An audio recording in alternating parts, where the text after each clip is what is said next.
The following podcast is brought to you by Gale, Lisa, and Ari. We are students enrolled in the Environmental Studies Senior Seminar with Professor Joshua Moses at Haverford College. Over the course of the semester, in a partnership with the Philadelphia Orchard Project and the Overbrook School for the Blind, we investigated access in relation to environmental education. We held discussions on key issues in literature in disability studies and environmental studies, and we explored creative ways to apply what we learned toward developing an accessible environmental science curriculum for students at OSB. Unfortunately, due to COVID-19, our in-person fieldwork had to be put on hold. Yet, we still wanted to find meaningful ways to engage with the work around these concepts and with our community partners remotely. So, we decided to make this podcast to facilitate a conversation on disability justice within the larger scope of environmental justice.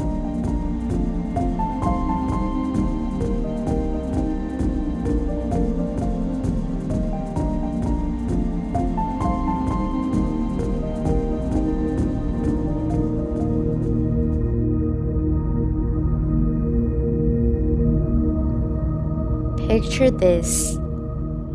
You're going on a hike in the woods. Do you think about the evenness and roughness of the ground you walk on, and whose body can access the ground underneath you?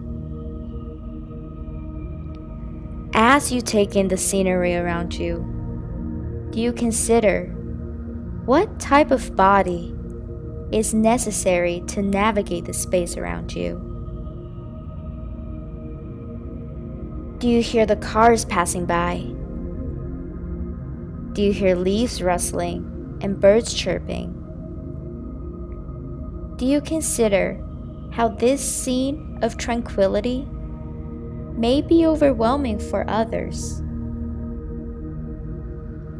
If you have considered these questions, then have you ever questioned who would be excluded from our traditional understanding of nature?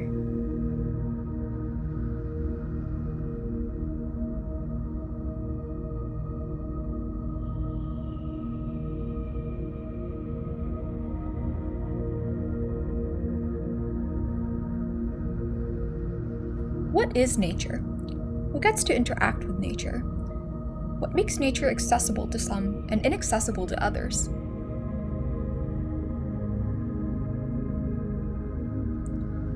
When you think of someone who enjoys nature, what do you picture?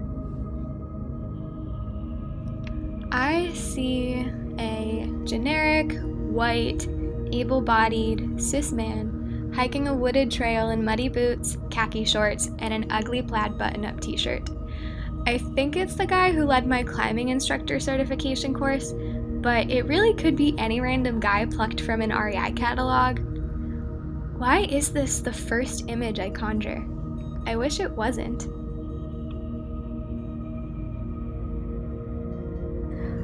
When you were a kid and you were going on a field trip with your science class to explore nature, have you ever paid attention to who were or weren't able to go? Have you ever felt excluded from these field trips, excursions, or team building activities in nature due to a lack of accommodation for a disability? I have in ways that I didn't recognize back then. Sometimes I didn't mind it. Other times I thought about what life would have been like if I didn't have a disability, if I wasn't born this way. Of course, I'm not the only one who has had these thoughts. Perhaps you understand this feeling of helplessness, of feeling like you weren't born to belong, or that you never will. Perhaps everyone will eventually understand, but hopefully at that point, it won't be too late.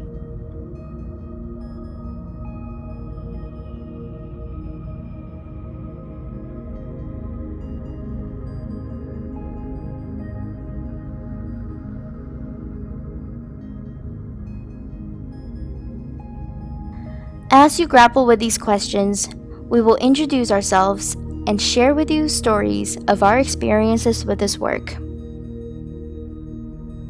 Before we move on, please understand that this may put many in a rather vulnerable state of mind, including us, ones who are sharing the story.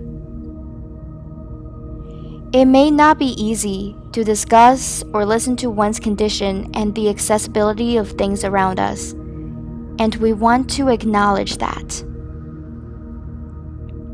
However, we also want to invite you to keep your mind open and reconsider many things that you may have taken as a given. Throughout our storytelling, or throughout the podcast, you may feel sympathy. You may find our stories relatable, or you may experience discomfort with your minds racing with questions. Those are all okay.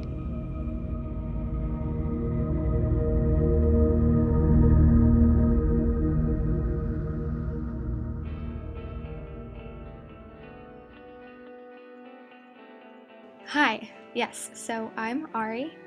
A little bit about me. I identify as disabled. I broke my ankle 2 years ago in a rock climbing fall, and I continue to deal with healing complications, which basically means I've been having trouble walking ever since. In addition to environmental studies, I also study geology, and something I've been thinking about for a while is how geology as a discipline almost weeds out non-able-bodied students because the science is so fieldwork based, and because that fieldwork can be really hard to do if you're not able-bodied. This pandemic has been bringing up a lot of questions too about virtual field trips. I've mentioned them before as viable alternatives, and only now that field trips for everyone have been canceled are some professors viewing virtual field trips as valid options. Unfortunately, I don't remember who said this, but one of my geo peers noted how the option to sit out doesn't make a field trip accessible. It's a missed opportunity for learning, and I've had to sit out of quite a handful of field trips over the years. As part of another project, I've been writing about my experiences with this, and so I figured I'd share a snippet of that here. Valley Green. I sit on top of a small brick wall, and I hold the keys to the department van in my right hand, dangling them by their metal loop. My legs are stretched out in front of me, and I scan upwards for my hiking boots. I'm debuting a new legging and sports bra set, and I love the soft peach color, but I wonder if it's too close to my skin tone. I'm self-conscious of the way the waistband tucks into the fold of my stomach. It's a reminder of the muscle I've lost. I watch as my class hikes off toward the last field trip site, and I feel relieved because this means I'll have one fewer section in my field trip report, and I am thankful to have a moment alone. To my left, I see a butterfly. For a long time, I thought I hated butterflies because my mom hates butterflies, and because in first grade we each had a caterpillar growing in a cup on our desk, and when we later released them outside as butterflies, I could have sworn one of them chased me.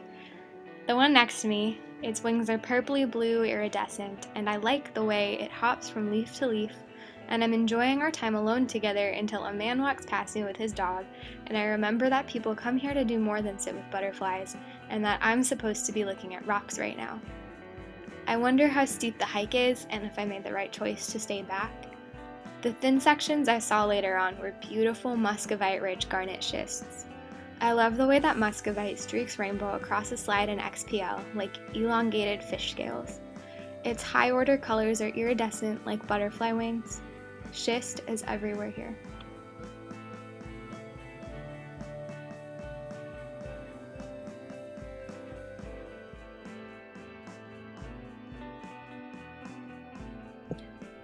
Wow, that is such a beautiful story. Thank you so much for sharing that, Ari. It really makes me think a lot about how being able-bodied isn't really a state of permanence, and that at some point in many people's lives, we get the opportunity to reflect on our relationship with our own bodies and the environment. As for me, I've had a slightly different experience. Like Ari, I also identify as disabled. More specifically, I am legally half-blind. I was born with congenital cataracts in my left eye, which grew to actually become severe as I grew older. It was also my lazy eye, so it was even more visually apparent. My parents didn't really know what to make of it, and we couldn't afford to get access to the services we needed to mitigate the growth of the lens opacity, so this was something that I just had to deal with, and of course, being my 6-year-old self, I thought, I'll be okay, I can live with this. I've lived with it before, and moving forward, I can continue living with it. Like, it's okay. But then the other kids started pointing it out. They started making gestures and kept me at a distance. And then the PE coaches started pointing it out too when I couldn't hit a single target when I was 2 or 3 meters away. And then it was the teachers. A lot of them grew really annoyed when I kept asking to sit closer to the front. Some grew even more exasperated when I couldn't read a passage as fast as everyone else. And all of that started showing themselves in my grades and in my parents' disappointment in myself. And I really started beating myself down. Why couldn't I do better? If I wasn't born like this, could I have done better? I don't know. Am I always going to feel like I'm lesser than everyone else? And whether I lived in the Philippines or in the United States, these questions still continue to follow me to this day. Except, the older I got, when I opened up to people about this, I guess I noticed that the responses were a lot more, I don't know how to describe it, I guess respectable in a condescending way. I would get responses like, can't you just get LASIK surgery? Or, what do you mean you're disabled? You do things so well. And sometimes I just don't know what to say to that, because I would get these from people I care about. And it's really difficult trying to formulate a response during these moments, because I understand people make them with the best of intentions, either as a compliment or because they genuinely want to help. But at the same time, I also feel like my own experiences as a person who's lived with this is being invalidated, as if I hadn't thought about, getting surgery. But of course, never mind being financially incapable of paying for one, that's a different story. But also, as if I hadn't set up my own accommodations in order to be able to do these things, And what really stood out to me growing up was the idea that because I can succeed, either I've overcome my disability or I'm not considered disabled. Something that is honestly completely unfounded and quite frankly shows how much the system is designed for people who are considered to be disabled to fail, And we don't only see this in our day-to-day conversations. We also see this in the design of our built environments and the conditions of participating in sports. And of course, other things like internet discourse and honestly, this past semester, my online classes. Every time I have to work on a paper or go to class, I worry about how much the blue light strains my functional eye. But because it's necessary for completing my obligations as a student, I push myself through it. Still, I often wonder how much longer I can continue to work this way. Even though I'm only slowly starting to make adjustments in my lifestyle, losing function in my right eye will still be a jarring change, and if I were to be frank, I don't know how ready I will be when that time comes.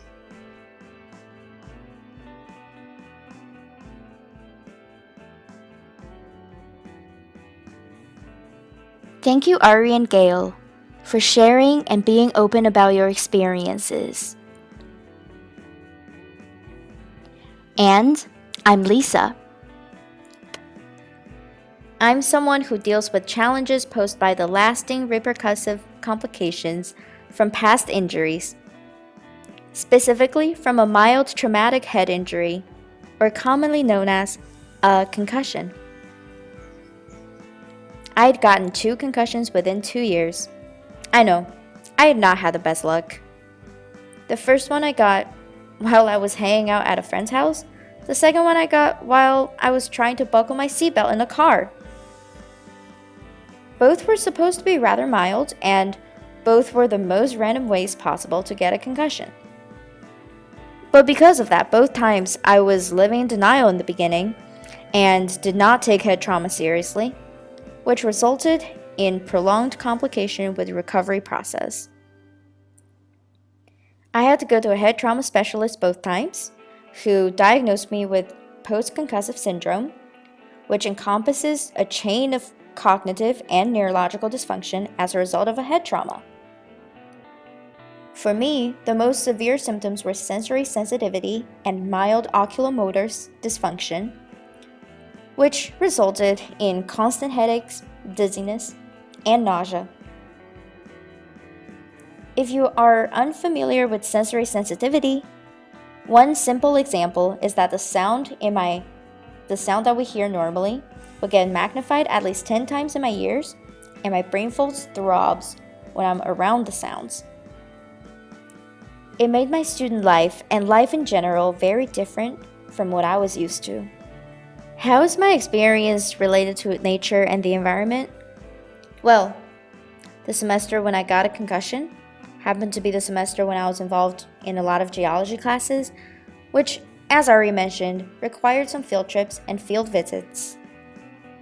I remember really wanting to go on the field trips though, because I thought it would be okay if I were not doing anything involving my fine motor skills or high-level ocular focus. Especially because I was already struggling with sensory overload in classes at the time. I thought going on the field trip would finally give me some time to relax and find tranquility by looking at the sedimentary formation and other amazing works of nature. Well, it turned out that being outside was not a walk in the park. The chirping of the birds, the sunlight reflecting from the stream, the wind blowing against the branches, the lightning foretelling of the incoming storm. All of these beautiful moments of nature were piercing my ears, dazzling my eyes, and pushing me off balance. I love nature. I will always love nature. But I will never take being outside for granted anymore. Being able to comfortably be outside and directly immerse oneself into nature is a privilege, not a given. For many, directly interacting with nature can cause discomfort. We have been living on the able-bodied assumption of the accessibility of nature for so long that we picture nature as the wild, as outdoors, as the most original state of being away from human civilization. We essentialize that as the only valid way to appreciate nature.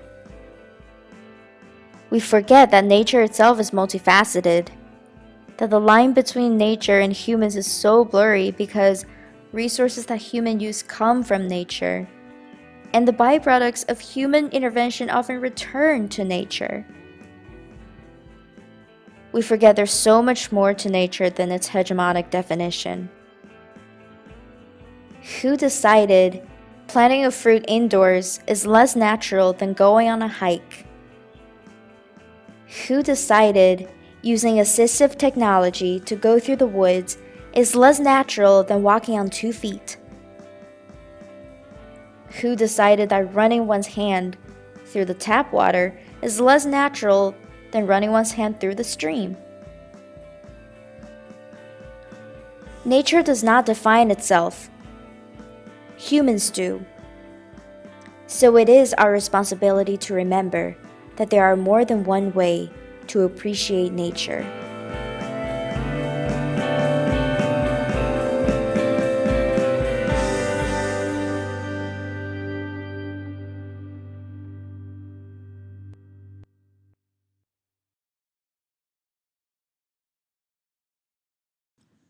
Thank you both for sharing your stories. Something I think all of our experiences highlight is how we've all been alone in experiencing disability and lack of access, and this sort of reminds me of two of the most common models we use to think about disability. So there's the individual model, which is often pushed on us, and it basically states that disability is an individual problem experienced by an individual person, and it is their individual obligation to figure out how to navigate their disability. Understandably, this model has received a lot of criticism, and it's often seen as the opposite of the social model. So, the social model emphasizes disability as more than just a medical diagnosis, and that disability is often created or augmented by social barriers. From my understanding, people advocate more strongly for the social model. And one thing that I find really special about the social model is that it empowers us to view disability from a collective standpoint, and it encourages us to work together to break down barriers and increase access.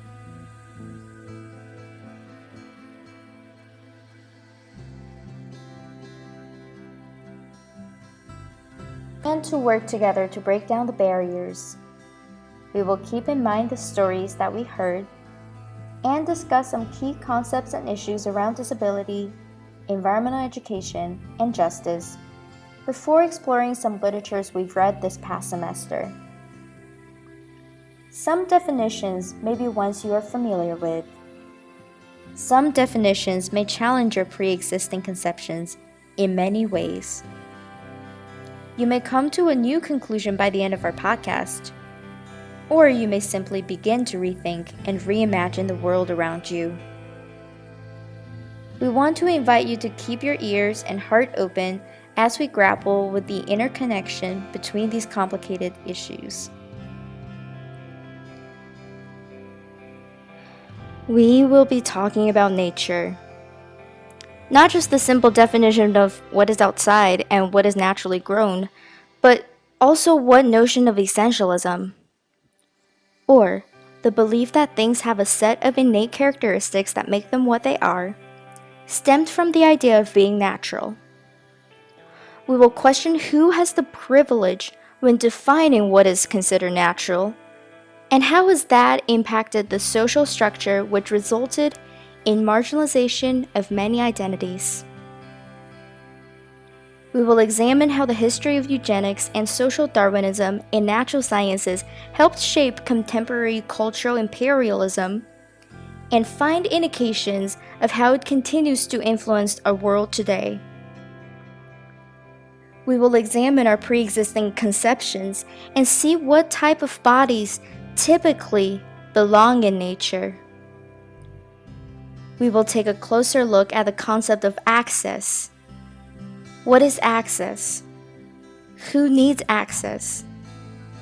And who has the current right to access?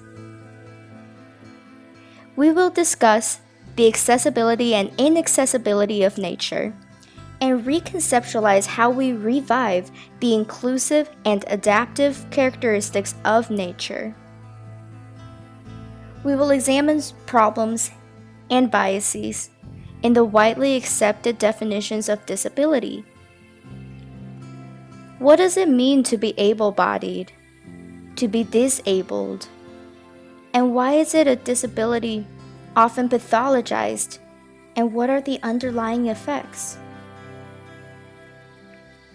We will challenge the binaries between dependence and independence, and seek positive connections between independence and interdependence. We then apply this connection to special education, and think about the stigma and exclusion attached to the notion of special education. How much has a special education been frowned upon because of the higher level of dependence or assistance? We do this all to crip, or to identify and defy inherent ableism in nature, environment, and education. We want to invite you to join our conversation and help create a more inclusive and interdependent world.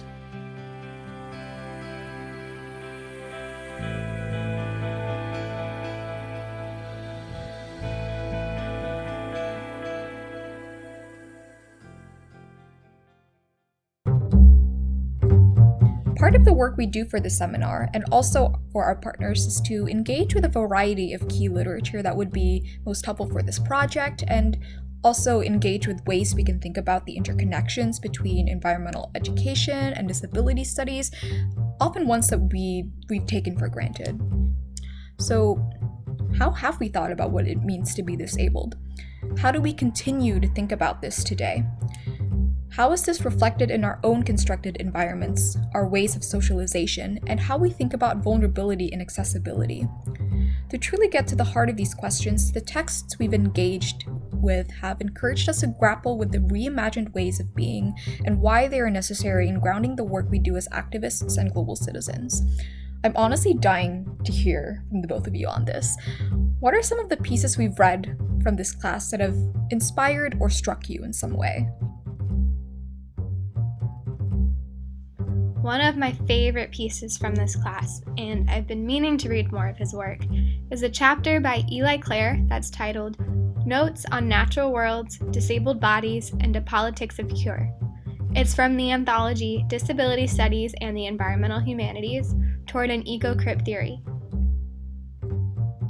From his website, we know that Clare identifies as white, disabled, and genderqueer, and is a writer, speaker, activist, teacher, and poet who, quote, weaves hope, critical analysis, and compassionate storytelling together in his work on disability and queerness, insisting on the twine of race, class, gender, sexuality, and disability. Throughout the piece, Clare threads through themes of natural and unnatural, and normal and abnormal to explore his overarching analogy between disabled bodies and restored prairies, all within the context of cure. Clare explores how restoring a prairie is a form of cure, and how disabled people may often seek out cure in many different ways and for many different reasons. He begins the piece by describing his experience of walking through a prairie undergoing restoration in Wisconsin. Quote, we have taken this walk a dozen times over the past 15 years, at noon with the sun blazing, at dusk with fireflies lacing the grasses, at dawn with finches and warblers greeting the day. My feet still feel the cold corn furrows. As we walk, I think about the words natural and unnatural, normal and abnormal. Does this fragment of land in transition from cornfield to tallgrass prairie define what natural is? If so, how do we name the overabundance of birch and goldenrod, the absence of bison? What was once normal here? What can we consider normal now? Normal and natural dance together, while unnatural and abnormal bully, threaten, patrol the boundaries. Of course, it's an inscrutable dance. How does unnatural technology repair so-called abnormal bodies to their natural ways of being? Dismissing the distinctions between normal and abnormal, natural and unnatural, as meaningless would be lovely, except they wield extraordinary power. For a moment toward the end of the piece, Clare questions if, quote, disabled bodies are as damaging to culture as cornfields are to nature. Thinking on the damaging state of corn monocultures, Clare posits that, quote, restoration declares that cornfields need to return to a natural, self-sustaining, interdependent ecological balance and disabled or chronically ill bodies to a normal, independent functioning. He then arrives at the understanding that, quote, the absence of disability, even the desire for its absence, diminishes human experience and the inextricable interweaving of bio and cultural diversity. In other words, disability is a natural and normal variation of human existence, and its eradication would push us closer toward monoculture, not further away. Ultimately, Clare comes to this conclusion. Quote, both kinds of restoration, one of ecosystems and the other of health, appear to value and prioritize the natural over the unnatural, yet they arrive at opposing conclusions about disabled bodies. The contradiction and lack of logic could simply mark the point at which the analogy between cure and ecological restoration falls apart. Or they could point to the profound difference between a complex valuing of disability as cultural and ecological diversity and a persistent devaluing of disability entirely as damage. Or they could underline the multiple, slippery meanings of natural and unnatural, normal and abnormal, a fundamental illogic rooted in the white Western framework that separates human animals from non-human nature. This framework has rarely valued and prioritized the natural world, meaning largely intact, flourishing ecosystems, some of which include humans and others which do not. Out of these values has emerged an out-of-control greed for and consumption of coal and trees, fish and crude oil, water and land. This fundamental work despises and destroys the natural when it is not human. It declares cornfields more productive than prairies, tree farms and second-growth forest more sustaining to wildlife than old-growth forest, open coal pits more necessary than intact mountaintops and watersheds, Within this system of values, the civilized is named and celebrated in opposition to the savage, the former rising above nature and the latter maintaining it. The logic grows as these values turn toward the human world, as the pairing of savage and natural collides with what is deemed unnatural and abnormal. Throughout the centuries, rich white men have determined people of color, poor people, LGBT people, women, indigenous people, immigrants, and disabled people to be savages, non-human animals, close to nature. But in the same breath, this long litany of peoples has also been held up as other, unnatural, abnormal. Theologic names certain humans both natural and unnatural, using each designation by turn as justification to enslave, starve, study, exhibit, and eradicate entire communities and cultures. So, first of all, I think Claire's writing is just so beautiful. I think he does a really masterful job of weaving complicated concepts together, just as his website says, into something really profound. One thing I really value about disability studies is the breadth of work that's considered valuable, how something so artistic, poetic, and personal can be balanced with theory. From what I've seen in geology journals, for example, you'd be hard-pressed to find articles that deviate even slightly from the standard, objective, scientific method. I mean, and that has its own value, but I think when you can read pieces like Claire's and analyze them alongside some of the other pieces we'll highlight, I think that really creates room for magic. And back to what Lisa talked about earlier, one thing that I think is really powerful about this chapter is that by comparing disabled bodies and restored prairies, Claire is forcing us to see the two as equals. Equally natural, equally messy, equally beautiful. Claire is insisting on including disabled bodies in our understanding of nature, which I believe in turn is a powerful argument for access too.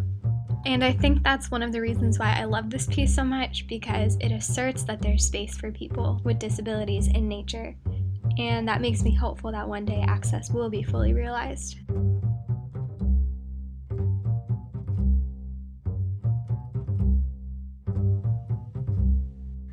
Other scholars, including many ecofeminist scholars, have explored the ways the notion of natural and unnatural in nature affect the view on people with disabilities. Alison Kafer, an associate professor of feminist studies at the University of Texas at Austin, is another key author in disability studies and nature. She is the author of Feminist Queer Crip, a critical piece in disability studies in which she challenges the assumption that future for disabilities is limited by able-bodiedness and able-mindedness, and imagines a new future by finding connections between different theories, movement, and identities, such as environmental justice, reproductive justice, and transgender politics. Throughout the book, Kafer envisions possibilities for future feminist, queer, and crip alliances, and develops a framework that pushes people to see connections between disabilities and multiple layers of social justice. In Chapter 6, Bodies of Nature, the Environmental Politics of Disability, Kafer discusses the fundamental ableism in mainstream environmental movements and calls for people to reimagine the relationship between the environment and disabilities through the lens of queer ecology.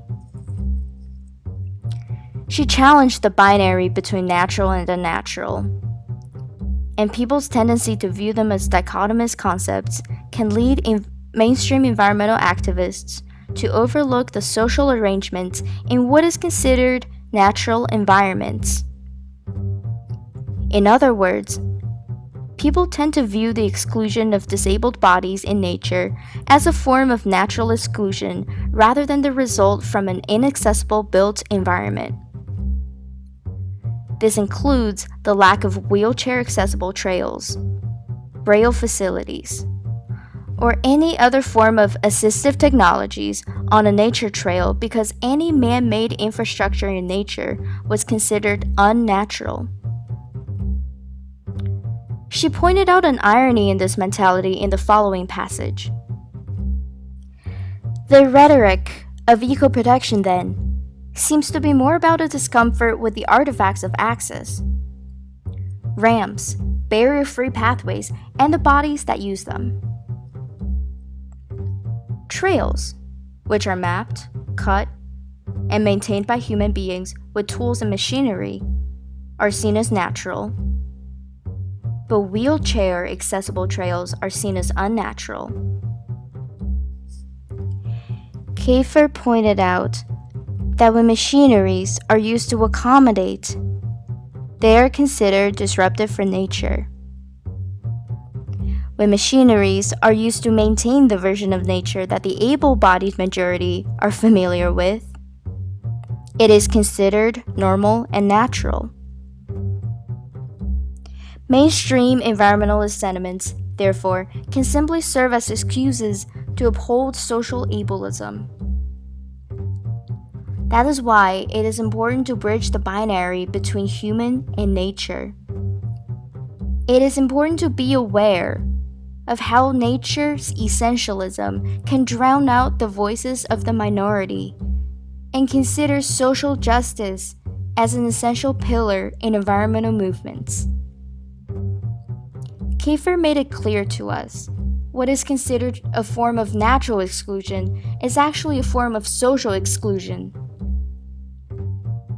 What we see as inaccessibility in nature is actually built from inaccessibility in society, informed by the normativity of visible able-bodied majority, with many other forms of social privileges attached. These privileges often have us take what we have as the given, that we often forget how we have been socialized to believe in the norm. Kafer linked such forms of ableist normativity to hegemonic masculinity and heteronormativity, because these positions of privilege tend to limit people to a single-sided perspective on reality. Often, the incentives to uphold these privileges further lead people to advertise for only their own versions of truths. In this sense, only one type of body is valid in nature: the able-bodied. And for people with disabilities to be a valid part of nature, they have to conquer their disabilities and become a supercrib, which is a highly controversial concept. Kafer invited us to reimagine the relationship between nature and disabilities and cultivate a natural world where any type of body is valid and accommodated. She encourages us to understand, through Katrina Sandilands' concept of queer ecology, seeing beauty in the world and taking responsibility to care for the world as it is, or approaching nature through lenses of loss and ambivalence. And what she means by loss and ambivalence is something that is worth thinking carefully over.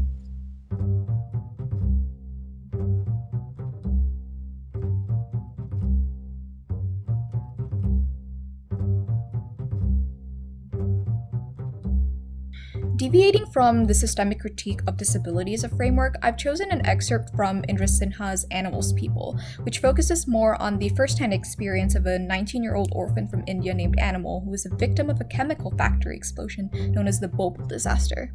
The incident drastically deformed his spine to the point where he can only walk on all fours. Now, this story was recorded through a series of tapes made by Animal himself, and Sinha actually makes use of Animal's mixture of Hindi, French, and Indianized English, even as his work was translated in different languages. The excerpt I'm about to read pulls pieces from the first tape and captures Animal's attempt in reclaiming his own narrative from our ideal, the human experience. So before I read the excerpt for Sinha's Animals People, I would like to give a content warning for language. So here's the excerpt. I used to be human once, so I'm told. I don't remember it myself, but people who knew me when I was small say I walked on 2 feet, just like a human being. I used to walk upright. That's what Ma Franchi says. Why would she lie? It's not like the news is a comfort to me. Is it kind to remind a blind man that he could once see?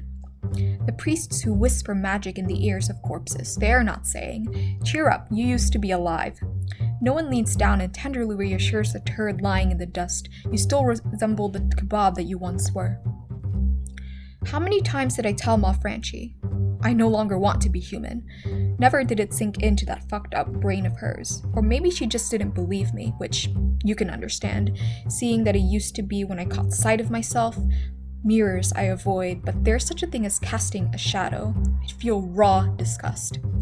In mad times, when the voices were shouting inside my head, I'd be filled with rage against all things that go or even stand on two legs. The list of my jealousies were endless. Ma Franchi, the other nuns at the orphanage, Chaku the night watchman, women carrying pots on their heads, waiters balancing 4 plates per arm. I hated watching my friends play hopscotch. I detested the sight of dancers, performing bears brought by those dirty buggers from Agra, stilt walkers, the one leg and crutch of Abdul Selik, the pier gate beggar. I envied herons, goalposts, ladders leaning on walls. I eyed Farouk's bicycle and wondered if it too deserved a place in my list of hates. How can you understand this? The world of humans is meant to be viewed from eye level. Your eyes lift my head. I'm staring into someone's crotch. Whole nother world it is, below the waist. Believe me, I know which one hasn't washed his balls. I can smell pissy guests and shitty backsides whose faint stenches don't carry to your nose. Farts smell extra bad. In my mad times, I'd shout at people in the street. Listen, however fucking miserable you are, and no one's as happy as they have a right to be, at least you can stand on your own 2 feet. Don't worry. Everything will get explained in due course. I'm not clever like you. I can't make fancy rissoles of each word. Blue kingfishers won't suddenly fly out of my mouth. If you want my story, you'll have to put up with how I tell it. End of excerpt. This wasn't necessarily my favorite piece that we read for this course, but I was really struck by the rawness of Animal's disdain on the construct of what it meant to be human, and how that was inevitably linked to his disability, something that he also did not have control over. You really don't get a lot of that nitty-gritty perspective in the academic literature. Of course, there is literature that makes use of excerpts from interviews and other collections of anecdotal evidence, but it's often done in a way that still leverages the researcher or the academic's own project goals. And the institution that tends to curate this knowledge centers ableist, racist, and heteronormative ideologies. While Sinha certainly still had some goals in mind of creating this project, the process of creating this narrative and determining what was being told and left out was at Animal's discretion alone. Animal was very pointed about this, even though he didn't speak the language or speak in a so-called eloquent manner. He was beyond qualified to speak for his own experience and draws a lot of insight on systemic issues at the microscopic level that able people, or humans as Animal points out, take for granted. Once demarcations on who and what is considered to be human or humane are drawn, Animal calls us to critically examine who has inherently been excluded and how we are complicit in this as able-bodied or able-passing people. In thinking about Animal's understanding of the human, it's even more frightening that the way we've thought about ability or even the ideal of the human has also been shaped by how we think about race, class, and gender. And while Animal does not discuss this in detail, he highlights the pervasive nature of how disability acts as an ideology and how it is foundational to the decisions society makes towards people who are not, quote-unquote, a certain kind of human. Similar to how Animal asks us, what it must be like to experience the world in our own 2 feet, sometimes I also wonder and ask people what it's like to actually have the full range of your vision. While this is definitely a difficult piece to read, all of the works we discussed today are to some degree, but at the same time, that's kind of what makes this piece beautiful, at least to me.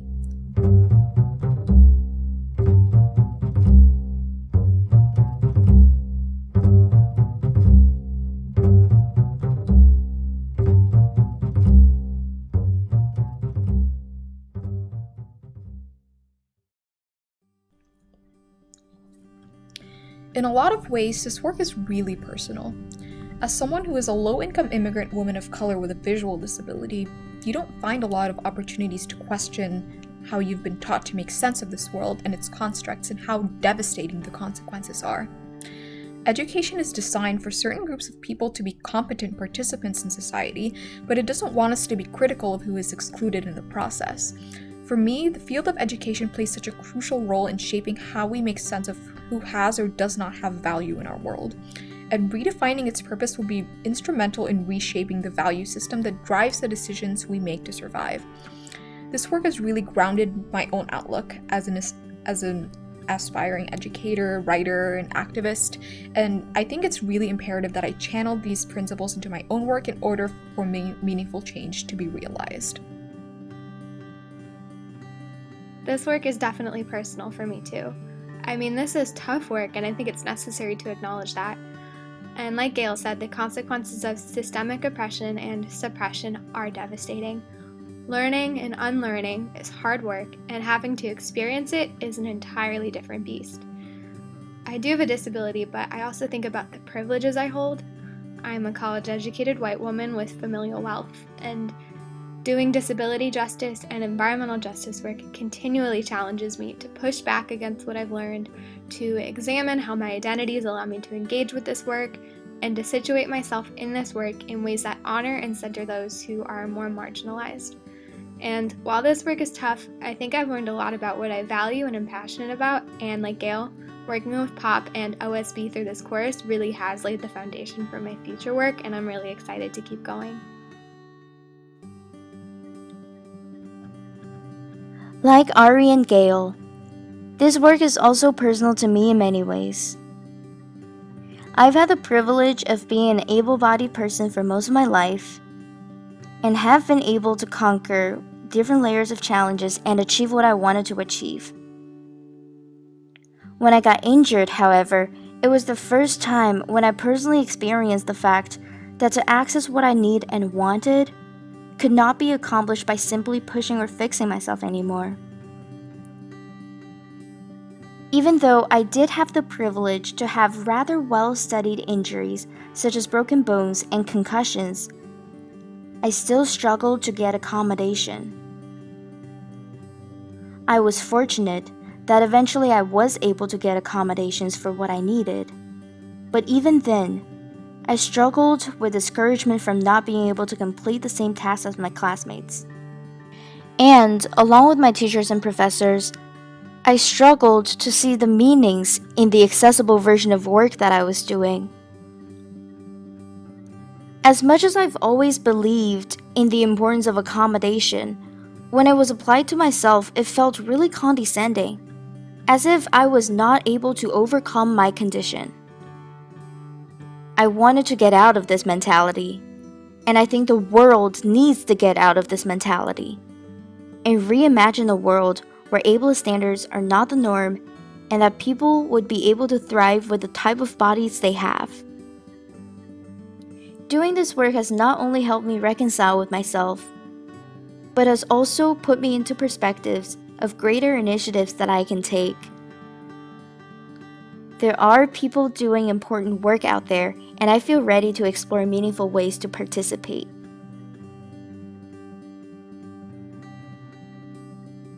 While there isn't a lot of literature around the intersections of environmental studies and disability studies, we do have a few recommendations if you are interested in learning more. Although I haven't read this one, Sheila Black and Jennifer Bartlett's Beauty is a Verb is a groundbreaking anthology of poetry, essays, and other writings about disability. Josh recommended this book to us a couple meetings ago, and I'm planning to read it over the summer, of course, once I get my hands on a copy. This book is available on Barnes & Noble, Google Play Books, or as an ebook in many public libraries.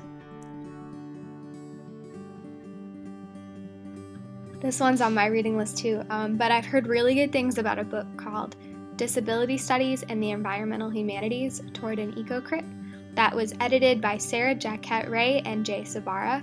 We'd also suggest The Ecological Other, Environmental Exclusion in American Culture, also by Ray. And if you're looking for something a little shorter, I highly recommend Ray's essay called Risking Bodies in the Wild, which explores adventure culture through a critical disability lens to show that environmentalism is steeped in ableism. I highly recommend that essay, especially as somebody with experience in outdoor adventure culture. Since I've also done a lot of research on geoscience accessibility, I would also love to highlight one organization that I've come across. So it's called the International Association for Geoscience Diversity. And over its short 12 years, the IAGD has done a ton of work to advance research on geoscience accessibility. One thing that they do that I really love is that they host a fully accessible field trip at the annual Geological Society of America meeting. They bring geoscientists out into the field who may have never been before due to lack of accessibility. I would like to recommend to you a book written by Senora Taylor, Beasts of Burden, Animal and Disability Liberation. This was one of my favorite books that I read in Professor Giovanna Di Chiro's Ecofeminism class at Swarthmore College. As a painter, writer, and an activist for disabilities and animal rights, Taylor was born with a neuromuscular condition called arthrogryposis, for which she uses a wheelchair and has limited use in her hands. In her book, Taylor challenges the dichotomy between humans and animals and explores the intersections between ableism and speciesism. She discusses ableism through the lenses of bipedalism and discrimination based on cognitive capacity. In common sense, these are not only factors that distinguish humans from animals, but also what distinguish able-bodied people from people with disabilities. She challenges against the binary between humans and animals, as well as being dependent and independent. She invites her readers to think beyond the dichotomous conceptualization of the world and reimagine a human-nature relationship characterized by care and interdependence. I would really encourage you guys to give this book a read and join Taylor in the conversation on toxic hierarchy between humans and animals that greatly impacted people with disabilities.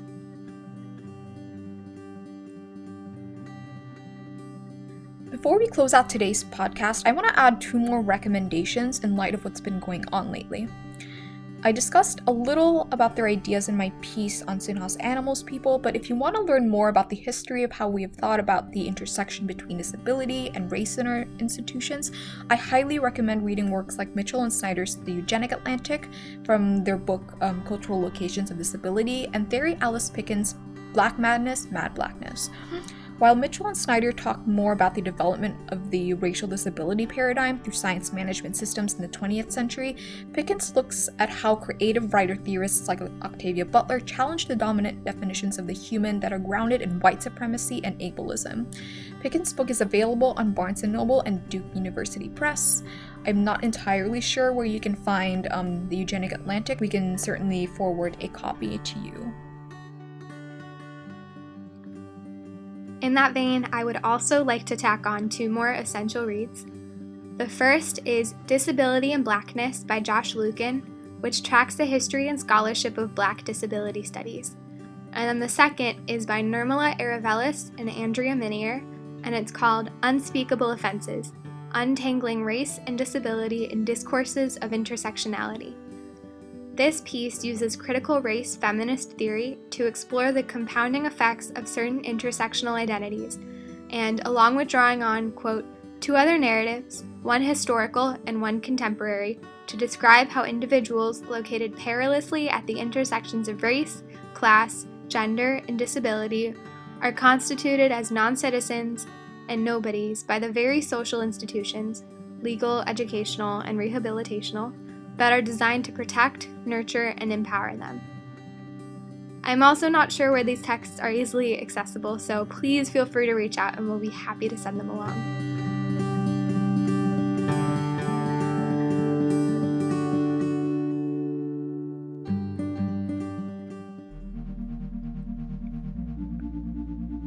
This has been Haverford's first cohort of the Senior Seminar in Environmental Studies.